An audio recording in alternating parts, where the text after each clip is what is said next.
मेरा कहना है, अगर कोई तारीफ के काबिल है तो उसकी तारीफ होनी ही चाहिए, लेकिन अपने देश में तो ऐसा होता नहीं।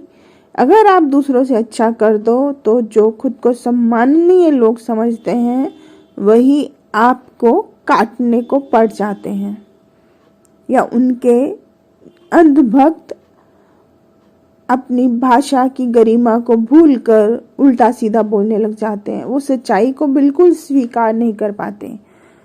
तो मुझे एक कहानी याद आ रही है, तो वो ओशो जी ने लिखी थी शायद, मुझे सही से याद नहीं।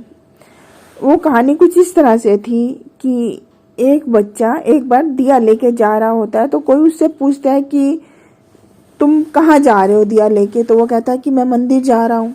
तो वो कहते हैं कि दिया तुमने जलाया है? तो वो बच्चा कहता है हाँ मैंने जलाया है।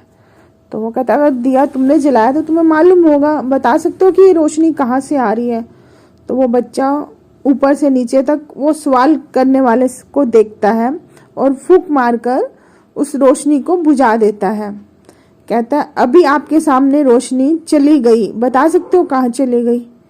तो वो कहता है कि कहाँ से आई थी, कहाँ गई, ये आपने देखा होगा, बता दो।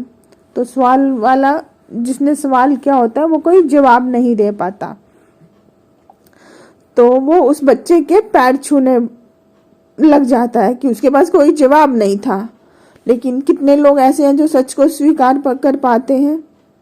वो कहता है कि चलो अच्छा हुआ कि तुम मिल गया, नहीं तो हमारे लिए तो बहुत मुश्किल पड़ जाता। मैंने तो तुमसे सिर्फ मजाक किया था, लेकिन मेरा मजाक उल्टा पड़ गया। मुझे नहीं मालूम रोशनी कहाँ से आती है और कहाँ जाती है। मैं तो ऐसी ही ज्ञान की बातें करता हूँ, लेकिन अब मैं आज से कभी ज्ञान की बातें नहीं करूँगा। जब मुझे यही नहीं मालूम कि रोशनी कहाँ से आती है और कहाँ से जाती है, तो फिर मैं किसको क्या ज्ञान दूँ। कुछ इस तरह की कहानी थी जो ओशो जी ने लिखी थी।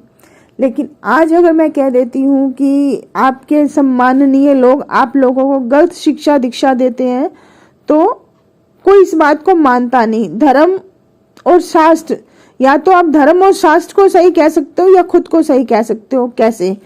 शास्त्र कहते हैं कि दीपावली पर दीपक 4 के गुणाक में जलाने चाहिए, लेकिन आपके सम्माननीय लोग देश के लोगों को गलत शिक्षा दीक्षा देते हैं। फॉर एग्जाम्पल, कुमार विश्वास 3 के गुणाक में दिए जलाते हैं। अगर उनको कुछ कह दो तो बताने की जरूरत नहीं कि वो लोग क्या करते हैं।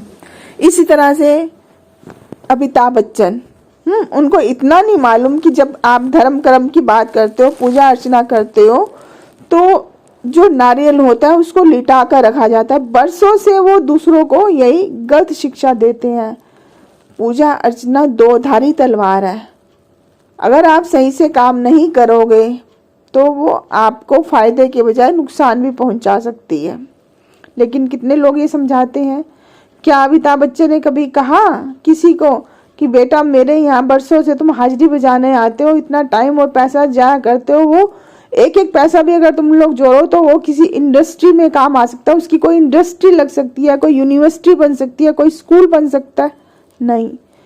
पैसा कमाना भले ही आसान होगा, लेकिन उसको इस्तेमाल करना, खर्च करना उतना ही मुश्किल है। कितने लोग समझाते हैं, हर कोई अपना अपना फायदा देखता है। मैंने हिंट्स देना था, दे दिया। मेरी बात को मानो ना मानो आपकी मर्जी, मेरा कोई नुकसान तो है नहीं। लेकिन मैं चाहती जरूर हूँ कि हर बंदा संपन्न हो, उसको किसी चीज की, जब तक जीवन से सांसों की डोर जुड़ी है, किसी चीज के लिए दूसरों के आगे हाथ ना फैलाने पड़े।